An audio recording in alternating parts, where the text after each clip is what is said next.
Bună, bună, dragii și dragile mele! După cum am promis, revenim cu analiza numerologică a premierului ungar, a celui ales duminică de unguri. O să vedem cât la sută este adevărat din tot ce s-a spus, bun sau rău, despre el, cât confirmă astrele și numerele, propaganda mai mult sau mai puțin oficială, și ne vom avea la sfârșit cu părerea. Din punctul meu de vedere, indiferent cine ar fi fost competitorii, atunci când un lider chiar și foarte iubit și foarte bun stă prea mult într-o funcție, percepția comunității este că ceva nu este în regulă și duce într-o direcție greșită, da? Și atunci trebuie ieșit din rutină. Asta explică și rezultatul votului, indiferent cât de pro-european sau pro-marțian ar fi fost candidații, contracandidații. Deci să o luăm pe rând și să vedem ce ne spun astrele, numerele și cum confirmă Țonțonel, care s-a instalat comod aici la mine în brațe. Da? Ăsta e motivul pentru care țin mâinile ocupate. Bun. Să începem și să vedem ce ne spun despre noul premier ungar, despre impactul pe care e posibil să-l aibă asupra cetățenilor care l-au ales și, de ce nu, și asupra Europei. Până la urmă, suntem o comunitate mare și frumoasă, da? Uniunea Europeană. Să o luăm pe rând. Deci, cum știm din date oficiale, domnul Peter Magyar, noul premier al Ungariei, ales duminică în scrutinul din 12 aprilie 2026, este teoretic născut la 16 martie 1981, ce tinerel e, da? Ora 0008 la Budapesta. Știți că pentru astrograme trebuie și ora exactă. Wikipedia ne spune și ora. El este noul lider al Ungariei după victoria zdrobitoare pe care partidul său, TISA, a obținut majoritate de 2/3 în Parlament. Ăsta da efect boom. El a pus capăt celor 16 ani de dominație ale lui Viktor Orban, iar acum se pregătește să preia funcția de prim-ministru. Cel mai probabil, conform procedurilor legislative ungare, în jurul datei de 5 mai 2026. Date astrologice precise provin din surse de încredere, da? Astroteme și rectificări publice, iar numerologia, da, se bazează pe data nașterii și numele său complet. Analiza se concentrează pe rolul său karmic pentru Ungaria și impactul asupra Europei, de ce nu? Și să răspundem la ce întrebări au fost formulate în spațiul public. Nu am urmărit campania din Ungaria, nici nu am știut până în ultima clipă că se alege. Și se vehiculează tot felul de povești mai mult sau mai puțin cutremurătoare. Răspunsul, pe scurt, la tot ce am calculat ar fi că nu este adevărat tot ce s-a spus rău despre el, ci chiar pare a fi antidotul karmic al sistemului Orban. Nu pot să-mi dau seama dacă a fost bun sau rău, nu am locuit în Ungaria și nici nu am urmărit. Să o luăm numerologic, cum îmi place mie, din punct de vedere al numerologiei pitagoreene. Da? Am făcut calcul și pe mandala al domnului Vlad Tudor Popescu și din punct de vedere al numerologiei yoghine și pare chiar băiat de treabă. Să nu râdeți, este un număr maestru, ca și domnul Călin Georgescu este un 11. Nimic nu e ce pare a fi la prima vedere sau cum te prezintă presa de o parte sau de alta. Deci, numărul de destin 11, 2, este numărul vizionarului luminat, al liderului spiritual și al reformatorului intuitiv. Oamenii cu cifra 11, cu număr de destin 11, au o misiune karmică clară, să aducă adevăr, transparență și schimbare majoră în colectiv. Mi se pare cunoscut, da? Ei nu sunt niște politicieni obișnuiți, ci catalizatori. Din punct de vedere karmic pentru Ungaria, de la tratatul de la Trianon din 1920, Ungaria poartă o karmă colectivă de victimă. Asta explică și cardul care l-am extras din Quantum Oracle. Mentalitatea de victimă a ieșit și chiar n-am înțeles de ce. Analizând apoi datele dumnealui, am avut și explicația. Ce frumos se leagă toate, nu?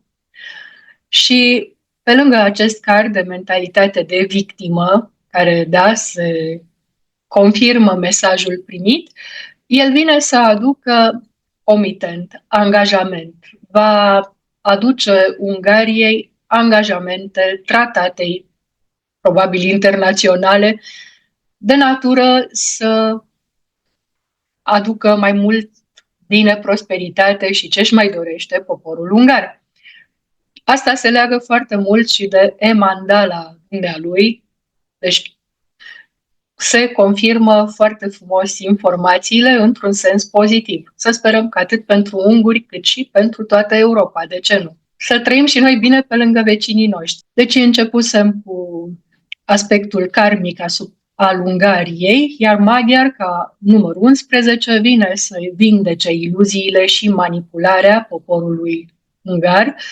Are foarte puternic aspectat pe Neptun în harta sa și să readucă suveranitatea prin integrare europeană autentică, nu prin izolaționism. Deci, calea de mijloc și echilibrul. Dacă mai adăugăm la toate acestea că domnul Peter Magyar este și avocat, cred că vă puteți face o idee că știe foarte bine atât legea națională cât și internațională și este cel mai calificat să reprezinte Ungaria la negocierea tratatelor. Din analiza numelui, calcule pe bază de numerologie pitagoreană, are vibrația 12-3. Creativitate, comunicare, renaștere. Bun! Deci să înțelegem că vom sta bine cu Ungaria din punct de vedere diplomatic și al comunicării. Combinația destin 11 cu număr de expresie 3 arată un om care vorbește direct cu sufletul mulțimilor. Pentru un lider politic, cred că este minunat. Ați văzut cum a mobilizat sute de mii de oameni în perioada 2024-2026. Recunosc, după ce a ieșit câștigător, m-am informat mai mult. Este un mesager al schimbării, exact ce avea nevoie Ungaria după decenii de propagandă. Din punct de vedere al astrologiei chineze, este cocoș de metal, da? Anul 1981, confident, disciplinat, curajos, un simț ascuțit al justiției. Ce am spus mai devreme, da? Este avocat și a lucrat o perioadă scurtă de timp după terminarea facultății ca judecător stagiar. Metalul îl face tăios împotriva corupției, exact ce a promis și în campanie. Dismantelăm sistemul Orban cărămidă cu cărămidă. Să nu uităm, se pare că domnul Victor Orban a fost acuzat, el și anturajul său, de corupție foarte, foarte mare. Da? Bun. N-am fost acolo, nu știm, citim doar presă. Ne uităm puțin pe harta astrologică natală, pe baza cifrelor pe care le avem. 16 martie 81, ora 0008, Budapesta. Soarele în Pești, în casa 3, arată empatie profundă, intuiție karmică, dar există la orice nativ Pești pericolul iluziei. În conjuncție cu Venus și Marte, wow! Are carismă magnetică, s-a văzut în campanie, dar și idealism romantic, care se pare că a fost vizibil și în scandalul cu fosta soție. Ascendentul însăgetător proiectează imaginea unui vizionar optimist, poate aventurier, dar accentuează acest caracter, să zicem, pro-european, dominat de Jupiter, planeta sa guvernantă, arată expansiune, justiție și rol major în diplomația internațională. Cum să nu-l iubești? Deci, ca lider, e bomboană din punct de vedere astronumerologic. Luna în leu. Wow! În astrologia mundană, luna reprezintă poporul. Luna în leu, Ungaria, poporul ungar în leu, deci să strălucească. Emoții dramatice, nevoie de recunoaștere publică, transformare prin crize. Casa 8, karmă colectivă, moșteniri, secrete, putere ocultă. Luna aici arată că destinul său personal este legat semnificativ de vindecarea traumelor naționale. Alte aspecte astrologice dominante. Știu că v-am obișnuit mai mult cu aspectele numerologice, dar acum să ne uităm puțin și la pozițiile planetelor. În casa a 10-a a carierei, Jupiter, Saturn, Pluto retrograd în balanță, plus Lilith, o transformare radicală a puterii. El nu vine să conducă, ci să distrugă ce este vechi și să reconstruiască sistemul. Pluto în casa 10, un lider care schimbă paradigma puterii. Din ce înaintăm în analiză îmi dau seama că, spre deosebire de români, ungurii nu au ales răul cel mai mic, au ales chiar ceea ce trebuia. Părerea mea. Neptun în săgetător, în casa 1 a ascendentului, arată visătorul revoluționar. El personifică iluzia colectivă a ungurilor, acea iluzie că Orban ne salvează de Bruxelles și o dizolvă. Aspecte karmice de asemenea importante, Soarele în quadratură cu Neptun, misiune de a distinge adevărul de minciune, exact ce a făcut dezvăluind corupția din partidul care acum se află în opoziție, Fidesz, Marte opus în mijlocul cerului, luptă dură pentru putere, dar victorie prin acțiune intuitivă. Nu degeaba, duminică, am tras cardul șarpele. Vede oportunitățile, știe să atace țintit, să se strecoare și să folosească momentul. Cum am zis și duminică, în analiza text pe care am postat-o, este omul care a profitat de moment la un mod inteligent. Nodul nord în leu, în casa 8, m-am spus, karma personală se unește cu cea a poporului ungar, devenind un lider care vindecă prin expresie autentică traumele colective ale Ungariei, umilință, frică de străini și corupție. Profilul general, un nativ Pești, cu ascendent însăgetător, semn mutabil, cu foc puternic și apă, idealist, carismatic, adaptabil, dar și cu un cuțit ascuns, Uranus conjunct cu ascendentul, da? Nu este un politician clasic, ci un catalizator karmic. Rolul său în karma Ungariei, o să folosim harta modernă a Ungariei, Republica proclamată pe 23 octombrie 1989, ora 12, Budapesta, are soare în Scorpion, Ungaria, ascendent în Capricorn, o țară cu o karmă de putere ocultă, supraviețuire și transformare prin criză, lecții de responsabilitate, structură și limite, Capricornul, sincronizări karmice cu domnul maghiar. Soarele său în Pești dizolvă iluziile Scorpionului unguresc, teama de străini, conspirații și izolare. Jupiter, Saturn, Pluton, casa 10, activează exact mijlocul cerului al Ungariei, puterea.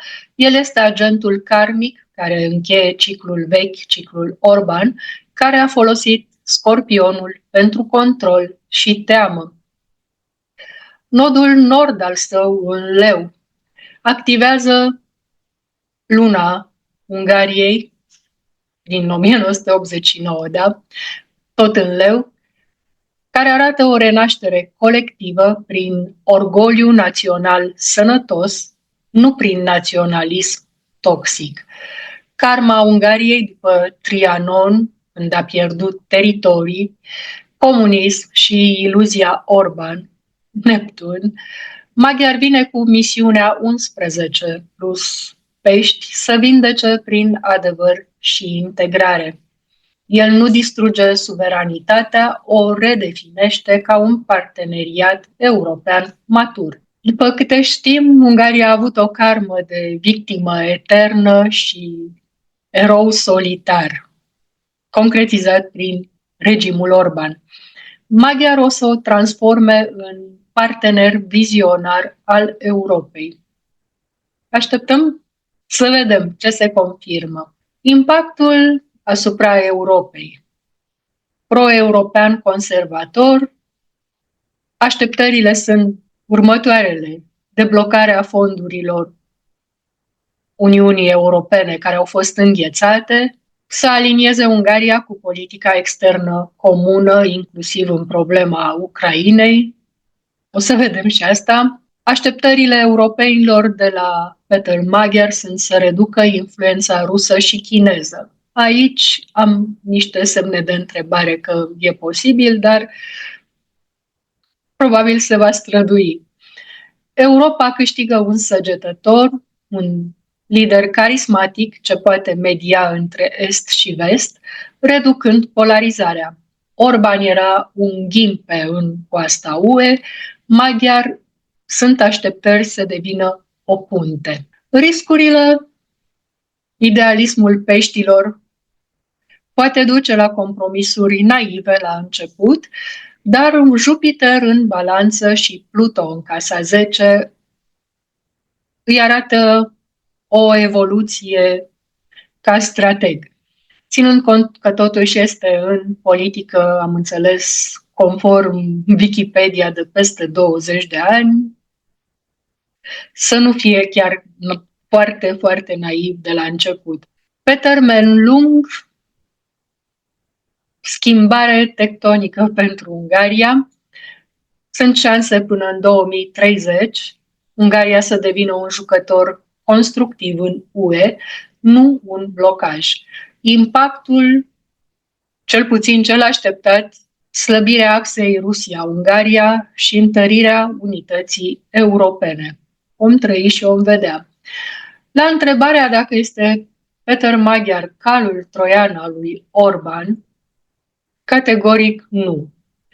Într-adevăr, a fost insider Fidesz, diplomat și soț al doamnei Judith Varga, dar a rupt-o public în 2024 din cauza corupției pe care a demascat-o. Campania sa explicit antisistem, angajamentul de schimbare a regimului, termene limită pentru premieri, inclusiv retroactiv pentru Orban și promisiunea de curățare a instituțiilor.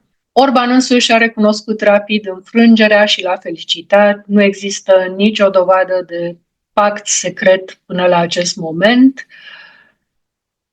Magyar, conform analizei, este antidotul karmic al tot ceea ce a însemnat sistemul Orban. Un fost insider care a văzut răul din interiorul Fidesz și l-a demolat.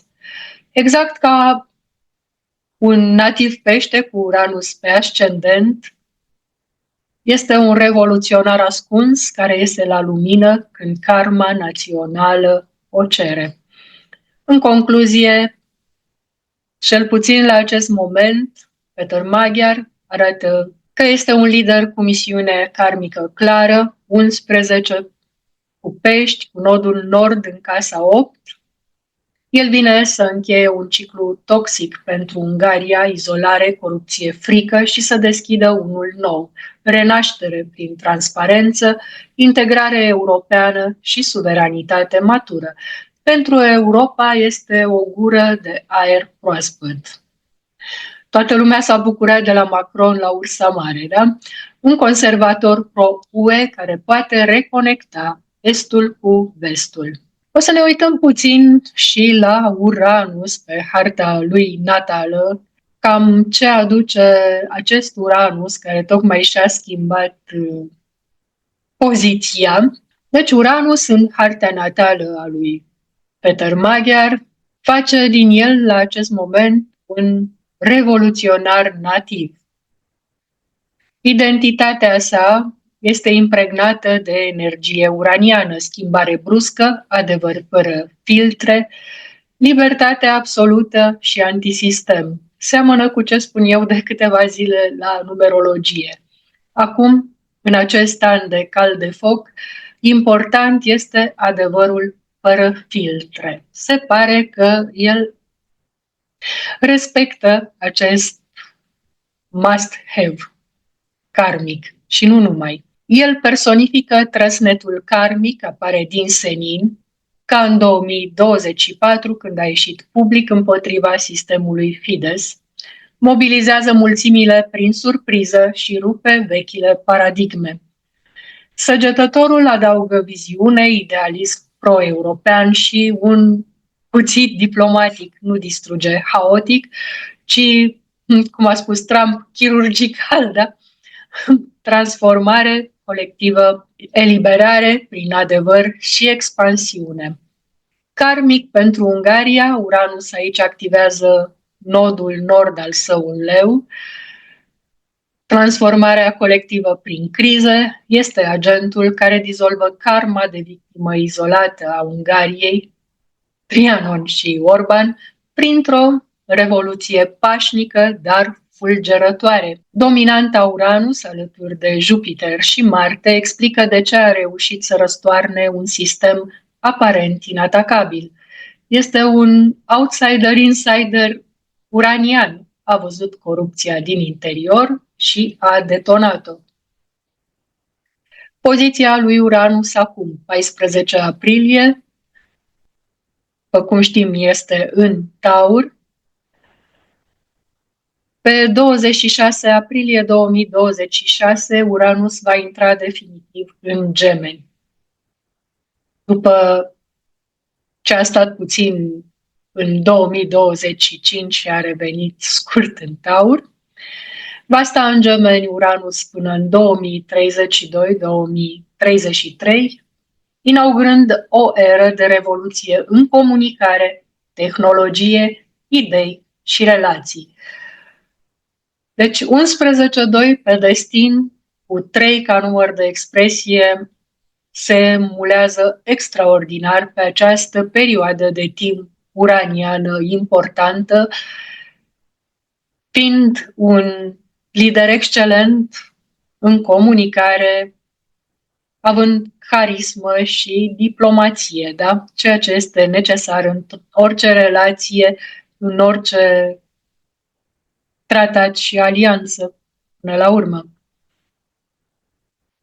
Ce înseamnă acest tranzit al lui Uranus în Gemeni pentru Peter Magyar?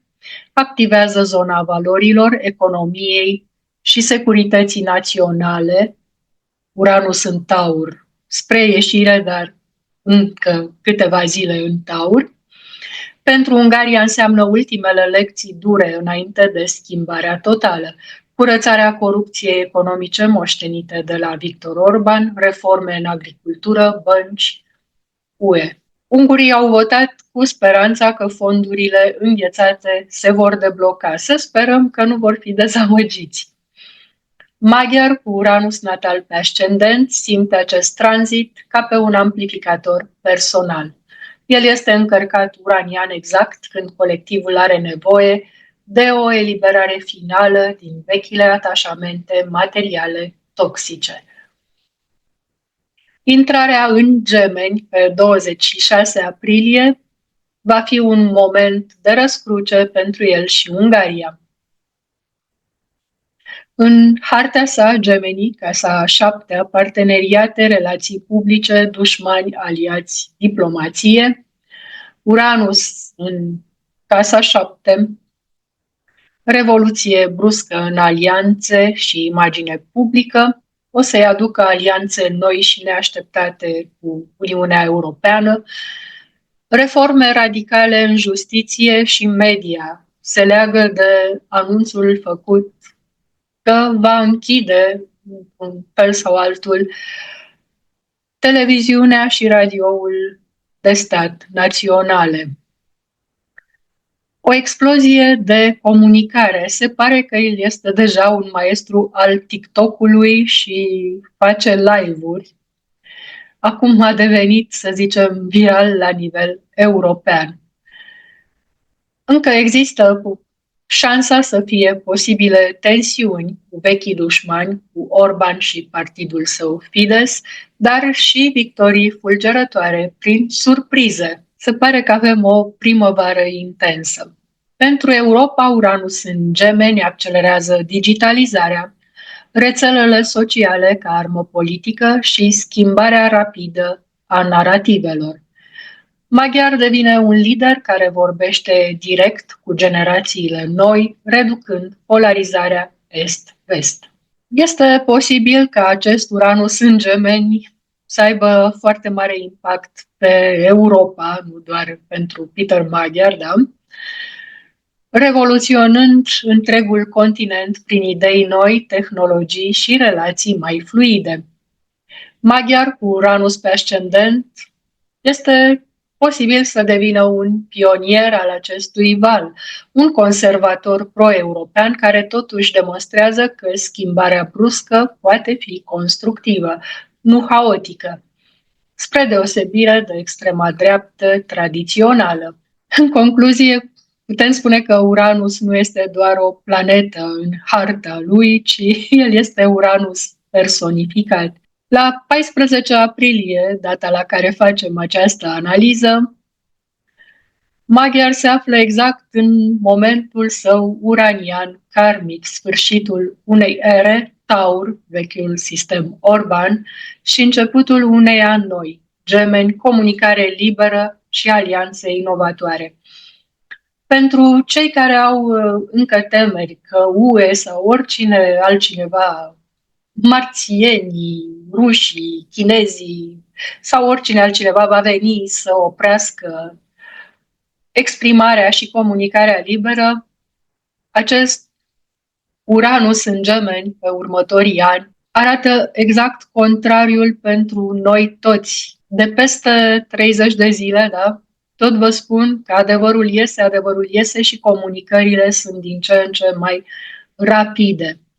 Că se încearcă de ceea ce este vechi, da? Uranus încă este în Taur. Se încearcă punerea pumnului în gură pentru a se opri această comunicare. În câteva zile, deja influența se simte, în câteva zile acest lucru va deveni din ce în ce mai greu, imposibil de stopat și de oprit. Tot ceea ce înseamnă comunicare și exprimare liberă. Să lăsăm fricile și numerele și astrele și conștiința colectivă spun exact contrariul. Că există lupta a ceea ce este vechi pentru a stopa ceea ce vine inevitabil, asta nu mai este decât o frică de moment. Deci, pe scurt, Peter Maghiar nu este un cal troian, este trăsnetul karmic pe care Ungaria l-a chemat. În 12 zile, când Uranus intră în Gemeni, mandatului său îi se va da un boost uranian masiv, schimbări rapide, vizibile și ireversibile. Analizăm din punct de vedere al karmei sale în raport cu Ungaria, țară care până la urmă o reprezintă. Este el un număr 11 maestru. Pentru Ungaria el reprezintă un vizionar iluminat, mesager al adevărului, un catalizator spiritual. Oamenii de vibrație 11 nu vin să conducă în sens clasic, ci să activeze conștiința colectivă printr-o revelație bruscă. Analizând pe numerograma yoghină, se află chiar într-un an 11 ca vibrație, ceea ce ne spune totul. Ungaria, 33, da? Număr maestru care se reduce la 6, vibrația 33 a Ungariei arată că poate fi maestru, profesor și vindecător umanitar pentru întreaga Europa. Cine s-ar fi gândit? În acest moment pare că la nivel de Uniune Europeană, Ungaria poartă crucea colectivă prin reprezentantul său, Peter Magyar. Ungaria modernă are misiunea karmică de a învăța compasiunea, responsabilitatea și justiția după decenii de victimizare. Trianon, comunism, corupția postcomunistă. Numărul de expresie a lui Peter Magyar, cum se manifestă el pentru Ungaria, am spus Peter 1, Magyar 29, tot 11, vizionar, deci este în același timp un lider independent vizionar, cu un total 12, 3, care aduce creativitate, comunicare, renaștere și bucurie. Ungaria, Magyarország, nume oficial din punct de vedere pitagoreic, numărul 7, 61, 7, analiză, introspecție, căutarea adevărului spiritual și izolare karmică. Cam seamănă cu ce a fost în regimul Orban, oarecum izolare pe plan european. Compatibilitatea de destin 3 cu 7 este excelentă. El, ca număr 3, aduce vocea, comunicarea directă, optimismul, exact în țara care vibrează pe 7, adâncime, analiză, dar și singurătate. Magyar dizolvă izolarea karmică a Ungariei prin exprimare creativă și transparentă. El vorbește direct cu sufletul oamenilor, al ungurilor. TikTok, live-uri, discursuri sincere și transformă introspecția națională în renaștere colectivă. Este relația clasică, mesagerul care trezește călugărul. Alte vibrații cheie în relația Peter Magyar cu Ungaria, numărul sufletului, din vocalele numelui, vibrația nouă, umanitarism, compasiune și încheiere de cicluri. Se potrivește perfect 6-33 al Ungariei. Amândoi au misiune de a servi colectivul și de a încheia cicluri toxice, corupție și manipulare. Numărul de personalitate a lui Magyar, 2. Diplomat, mediator, sensibilitate. Ungaria ca națiune are nevoie de exact asta după decenii de polarizare, de Orban versus restul Europei. Asta să nu înțelegem că a fost ceva greșit, ci așa a fost necesar. Poate cineva trebuia să țină și piept, să zicem așa, anumitor lucruri venite puțin cam de la locul lor din partea UE. Lecția karmică, Magyar are karmă 16-7, în ziua 16. Lecția sa este de a distruge iluziile vechi prin adevăr dureros. Ungaria are karmă colectivă de 6, responsabilitate, familie națională, plus 33, a purta crucea.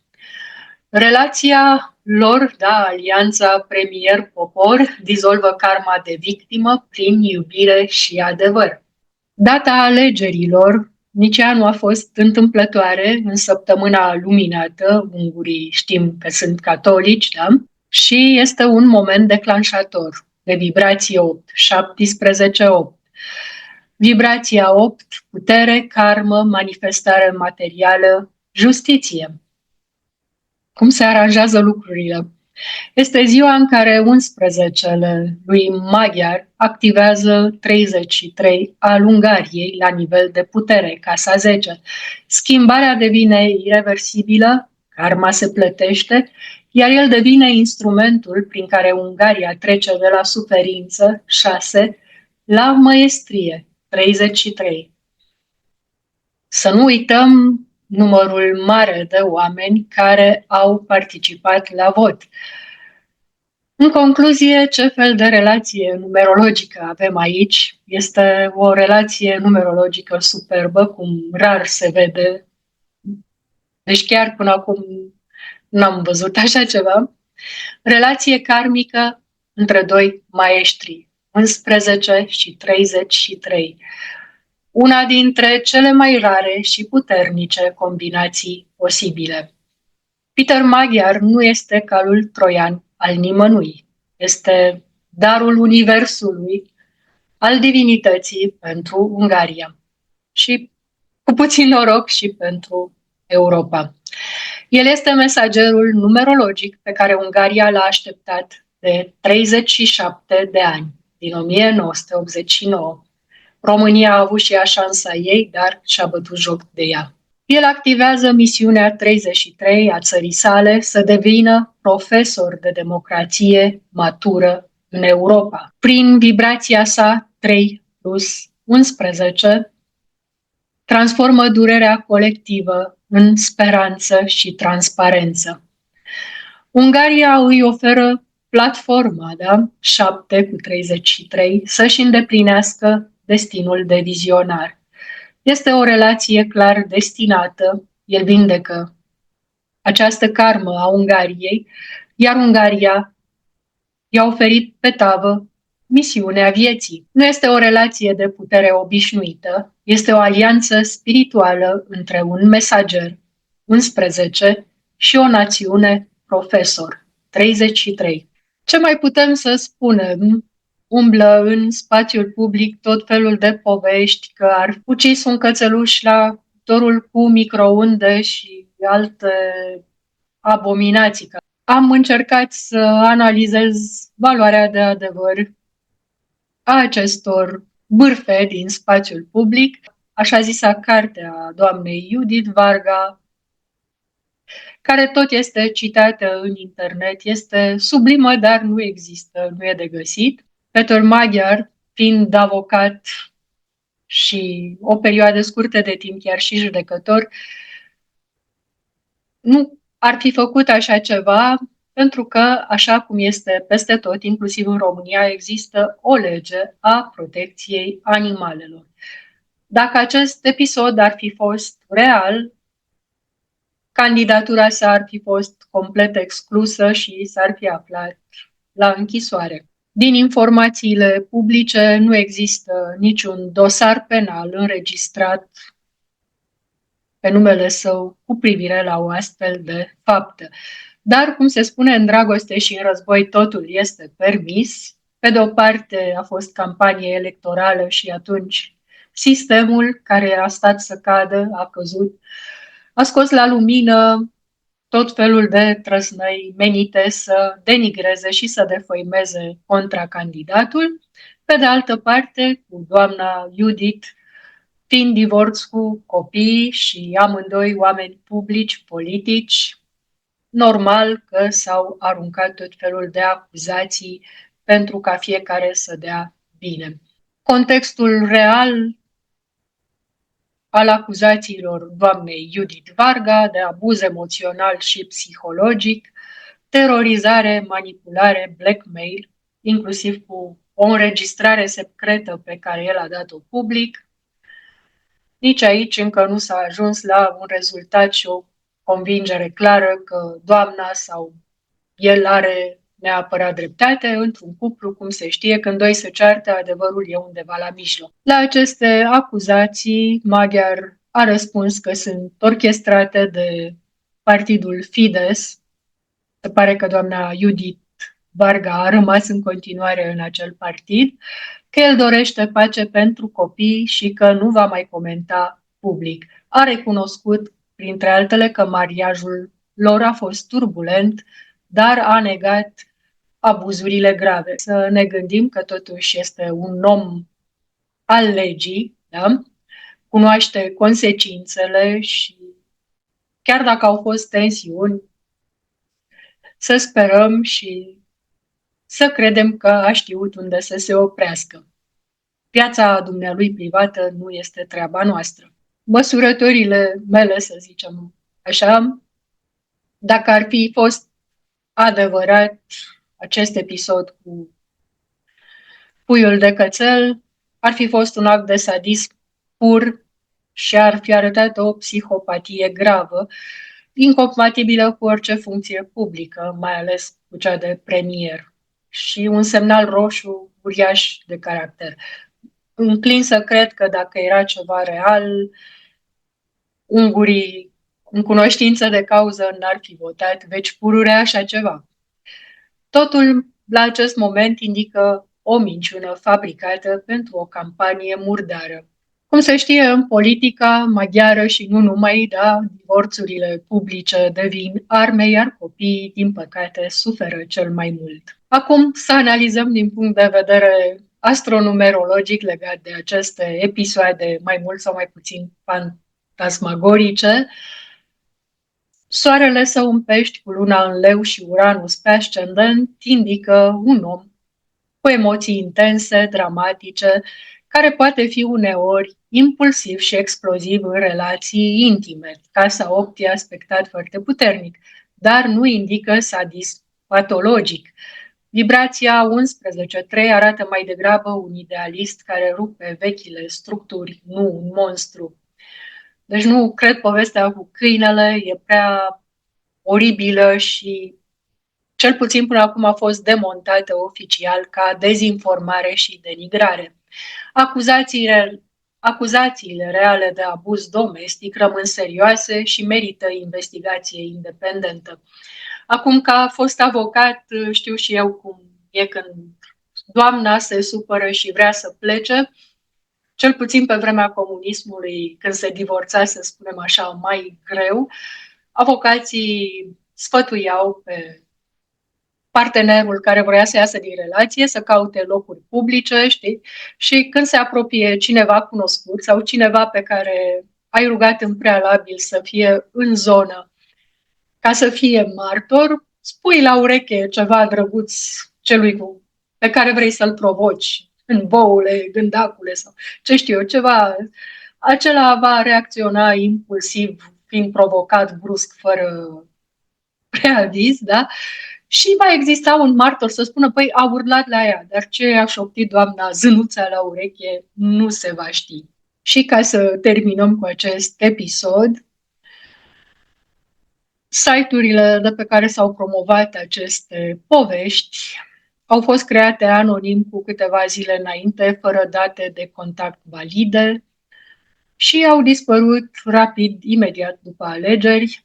Cum am spus, el este avocat de profesie, au absolvit dreptul la Universitatea Catolică Pazmani Peter în 2004, a fost judecător stagiar, avocat în dreptul corporativ și internațional și a avut poziții legale în ministere și bănci. Un avocat știe foarte bine ce înseamnă probe, riscuri legale și consecințe.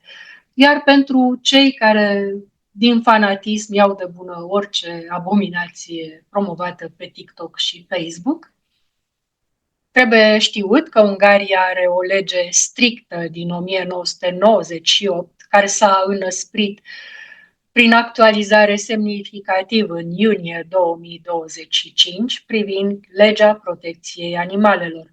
Cruzimea față de animale, inclusiv acte sadice, se pedepsește cu închisoare de la 3 la 5 ani. În cazuri grave, cum ar fi fost acesta, amenzi mari și o interdicție pe viață de a deține alte animale. Dacă ar fi existat măcar o suspiciune reală de așa ceva, mai ales în fața copiilor, ar fi existat un dosar penal imediat, nu doar zvonuri pe TikTok și Facebook. Nu există și nu a existat nicio plângere oficială înregistrată în acest sens. Cât privește certurile dânsului cu doamna Judith Varga, nu sunt problema noastră. Sper că v-a plăcut această prezentare. Dacă mai doriți să analizăm și alți lideri și alte țări, de ce nu, alte campanii electorale, vă invit să lăsați în comentarii cel puțin numele preferatului vostru sau ce alte idei mai aveți. O zi frumoasă în continuare!